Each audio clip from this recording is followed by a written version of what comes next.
இதுலேருந்து கொண்டு வந்து இதுக்கு வந்து 4 மாடல் இன்கமிங் பாக்ஸு. இதுலேருந்து நான் அங்கே ஒரு 2x2 ஃபிட்டிங் எடுத்து 16 weight டிபி 1.5 அடி லென்த்துக்கு 18 இன்ச்சு லென்த்துக்கு ஆன் பண்ணிட்டா எல்லா பாக்ஸு ஜங்ஷன் எல்லாமே மாடலுக்கு வச்சிருக்கிறேன்.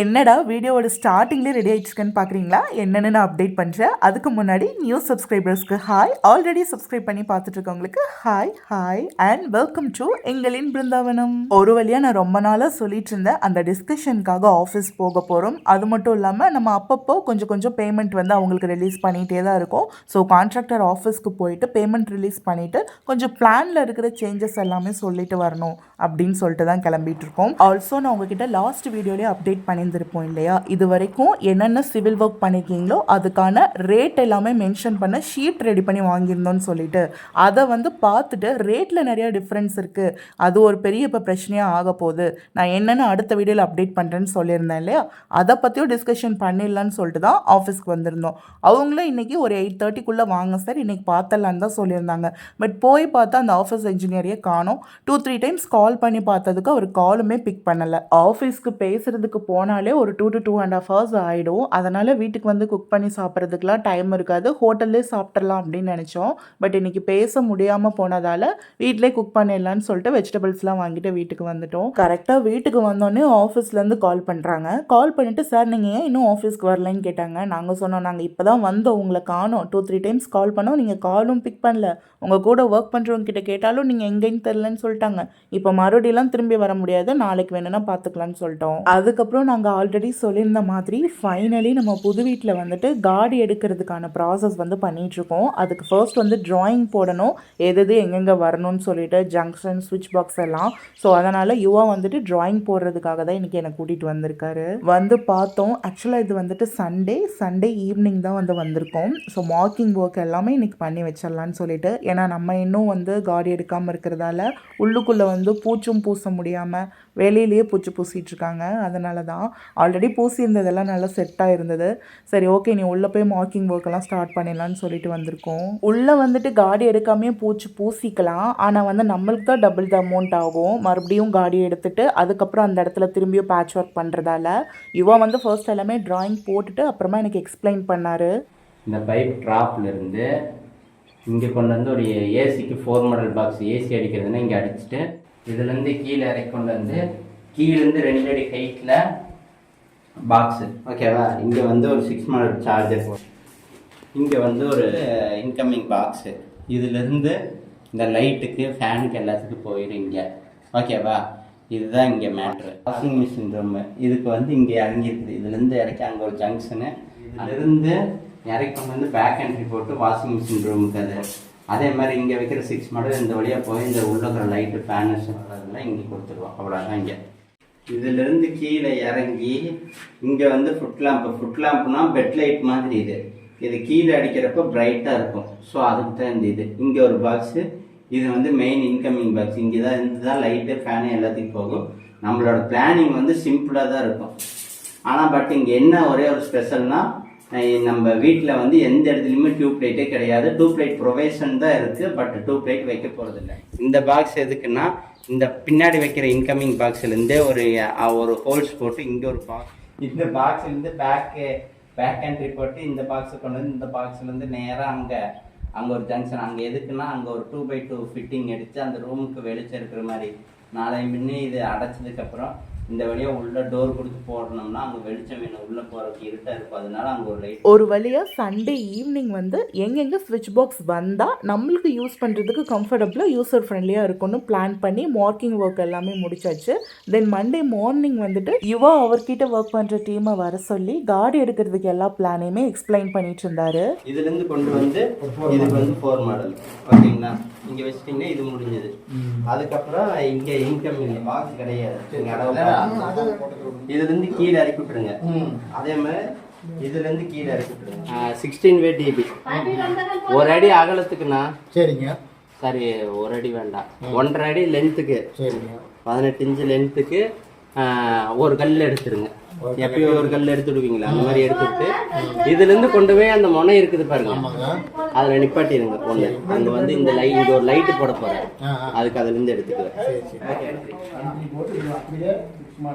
இங்கேருந்து பேக் என்ட்ரி போட்டிங்கன்னா மேலே ரோல் மாடல் மேலே இல்லை, இங்கே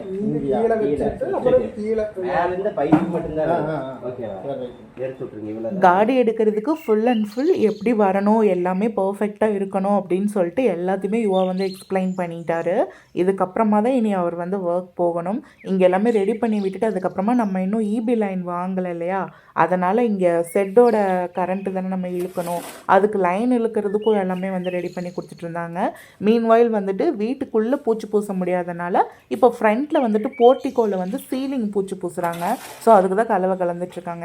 இப்போ காடி ஒர்க் பண்ணுறதுக்கு வந்துட்டு அந்த மெஷின்ஸ்க்கெல்லாம் நமக்கு லைன் தேவைப்படுது இல்லையா, அந்த ட்ரில்லிங் மெஷின்ஸ்க்கெல்லாம். ஸோ அதுக்காக தான் வந்து அந்த செட்லேருந்து லைன் இழுத்து கொடுத்துட்ருக்காரு யுவா. ஃபைன், இப்போ நம்மளுக்கு வந்திருக்கிற அந்த புது பிரச்சனை என்ன அப்படின்றத பார்க்கலாம். நான் ஆல்ரெடி உங்ககிட்ட ஒரு வீடியோவில் சொல்லியிருந்திருப்பேன், இந்த இடத்துல வந்து நம்ம பேரபெட் வால் வந்து கேட்கவே கிடையாது. இவங்களாம் வந்துட்டு ஏதோ ஒரு பிளானை கையில் வச்சுக்கிட்டு அந்த பேரபெட் வால் வந்து அந்த இடத்துல கட்டிட்டாங்க. இப்படி டைப்பில் வந்து கட்டிட்டாங்க, அதுவும் 3 அடிக்கு மேலே வந்து கட்டிட்டாங்க.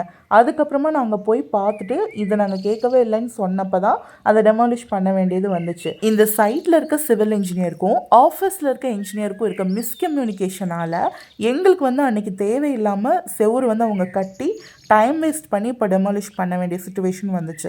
அதில் ஒரு 1 or 2 days வந்து வேஸ்ட் ஆச்சு. நம்மளுக்கு ஆல்ரெடி எல்லாம் டிலேயில் போயிட்டுருக்கு.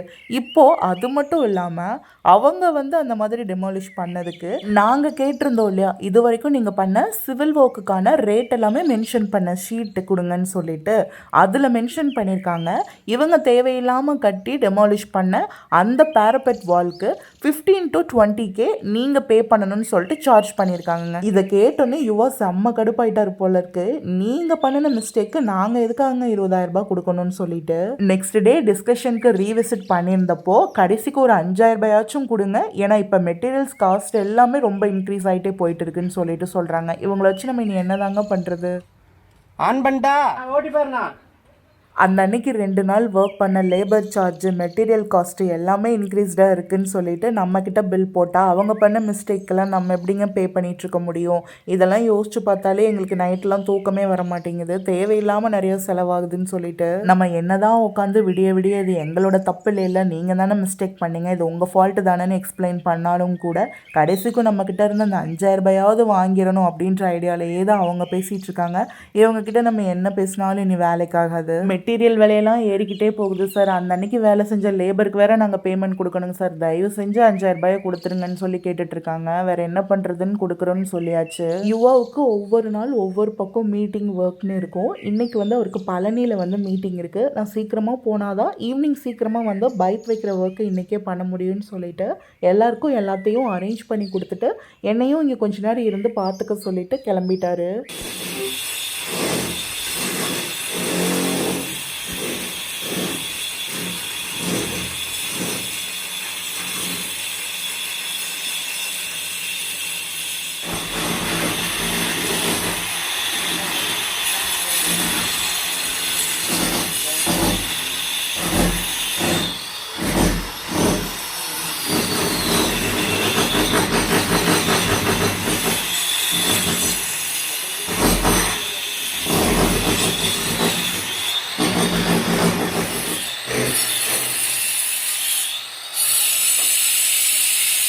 நானும் ஒரு ஆஃப்டர்நூன் 3 o'clock வரைக்கும் தான் இருந்தேன். அதுக்குள்ளேயே இவங்களுக்கு டீ சாப்பிட்றதுக்கு லஞ்ச் சாப்பிட்றதுக்குன்னு எல்லாத்துக்குமே அமௌண்ட் கொடுத்துட்டு அப்புறம் தான் வீட்டுக்கு கிளம்புனேன். ஏன்னா இனி நான் போயிட்டு வீட்டில் கொஞ்சம் ஒர்க் இருக்குது, அதையும் பார்க்கணும், நைட்டு டின்னரும் ப்ரிப்பேர் பண்ணி வைக்கணும். அப்போ தான் யுவா வீட்டுக்கு வந்தோடனேமே வீட்டில் கொஞ்சம் மெட்டீரியல்ஸ்லாம் இருக்குது எடுக்க வேண்டியது, அது எல்லாத்தையும் எடுத்துகிட்டு புது வீட்டுக்கு போயிட்டு இன்றைக்கே காடி எடுத்த எல்லா இடத்துலையுமே வந்துட்டு அந்த கன்சீல்டு பைப் எல்லாமே வைக்கணும். யுவா நைட்டு வீட்டுக்கு வரதுக்கே 8:30க்கு மேலே ஆயிடுச்சு. வந்து ஃப்ரெஷ்அப் ஆகிட்டு போகிறதுக்குலாம் வைக்கிறதுக்கெல்லாம் டைம் இருக்காது. அதனால் அவர் வரும்போதே நான் இஞ்சி சுக்கெல்லாம் போட்டு டீ வச்சு ஃப்ளாஸ்கில் ஊற்றி வச்சுருந்தேன். ஆல்ரெடி அவர் அமுச்சு விட்ட பசங்க வந்து நம்ம வீட்டில் பைப் வைக்க ஸ்டார்ட் பண்ணிட்டாங்க. மார்னிங் வந்தவங்க காடி எடுக்கிறதுல வந்து ஸ்பெஷலிஸ்ட்டு. இப்போ வந்திருக்கிறவங்க வேறு பசங்க. இவங்க வந்து இந்த ஜங்ஷன் பாக்ஸு பைப் வைக்கிறது இதிலெல்லாம் வந்து ஸ்பெஷலிஸ்ட்டுன்ற சென்ஸ் ஒன்றும் இல்லை, அதுக்குன்னு ஒரு டீம் இருக்கும் இல்லையா, அந்த மாதிரி இவங்க வந்துட்டு இந்த பைப் ஒர்க் பண்ணுறது, அதுக்கப்புறம் ஜங்ஷன் பாக்ஸ் ஃபிட் பண்ணுறது, இதை மட்டுமே வந்து பண்ணுறவங்க. நம்மளுக்கு அப்படின்றனால தான் நைட் டைமில் கூட பார்க்காம வந்து ஒர்க் பண்ணிகிட்ருக்காங்க. வந்தோடனேயுமே அவங்களுக்கு டீ ஸ்நாக்ஸ் எல்லாமே சாப்பிட வச்சுட்டு ஒர்க் எல்லாமே கண்டினியூ பண்ணிகிட்டு இருந்தாங்க. இன்றைக்கி இந்த அளவுக்கு ரிஸ்க் எடுத்து நைட்டோட நைட்டாக இந்த ஒர்க்கை முடித்தாதான் நாளைக்கு சிவில் ஒர்க் பண்ணுறவங்களுக்கு வந்து வீட்டுக்குள்ளே பூச்சி பூச முடியும். இல்லைனா அவங்க வெளியே மட்டுமே பூசிகிட்டு இருப்பாங்க. வெளியும் ஆல்மோஸ்ட் முடிக்க போகிறாங்க. அப்போ அவங்களுக்கு வேலை இல்லாமல் போயிடும். ஏன்னா மேலே வந்துட்டு நாளைக்கு சென்ட்ரிங் ஒர்க் பண்ணுறவங்களும் வந்து வரேன்னு சொல்லியிருக்காங்க. இனி இவங்களுக்கும் உள்ளுக்குள்ளே பூச்சி வேலை பார்த்தா தான் நம்மளுக்கு கரெக்டாக இருக்கும் எல்லா ஒர்க்கும் பண்ணுறதுக்கு. இப்போது வெளியில் வந்து போர்ட்டிக்கோல ஆல்ரெடி பூச்சி பூசிகிட்டு இருக்காங்க. அந்த ஒர்க்கு கம்ப்ளீட்டாக நாளைக்கு கொஞ்சம் நேரம் இருக்கும்னு நினைக்கிறேன் முடிக்கிறதுக்கு.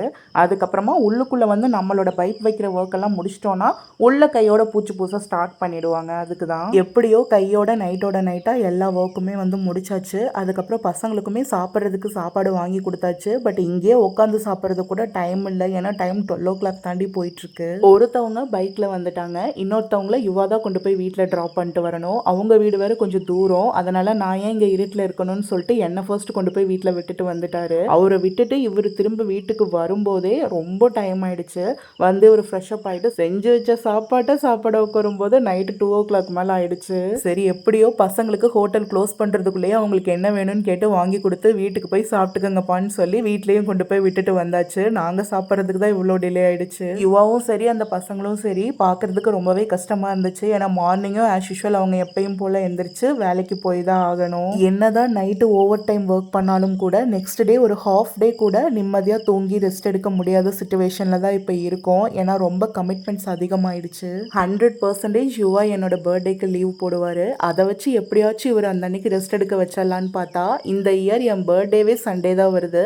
கடவுள் இங்கேயும் எனக்கு ஒரு ட்விஸ்ட் வச்சுட்டாரு. சரி நடப்பதெல்லாம் நன்மைக்கேன்னு சொல்லி விட்டாச்சு. இன்னும் நான் ஆன்சர் பண்ணாமல் ஏதாவது கொஸ்டின்ஸ் இருக்குது அப்படின்னா அதை நான் அடுத்த Q&A வீடியோ போடும்போது நான் ரிப்ளை பண்ணிடுறேன். இன்னைக்கான வீடியோவுக்கு அவ்வளோதான். இந்த வீடியோ பிடிச்சிருந்தா லைக் பண்ணிக்கோங்க. நம்ம சேனலை இன்னும் சப்ஸ்கிரைப் பண்ணாமல் வீடியோஸ் பார்த்துட்டு இருக்கீங்கன்னா இப்போவே சப்ஸ்கிரைப் பண்ணி பக்கத்தில் இருக்க பெல் ஐக்கான் கிளிக் பண்ணி வச்சுக்கோங்க. இந்த மாதிரி ஹோம் அப்டேட்ஸை தொடர்ந்து பார்க்குறதுக்கு ஸ்டே டியூன்ட். நெக்ஸ்ட் ஒரு ஹோம் அப்டேட்டில் பார்க்கலாமா?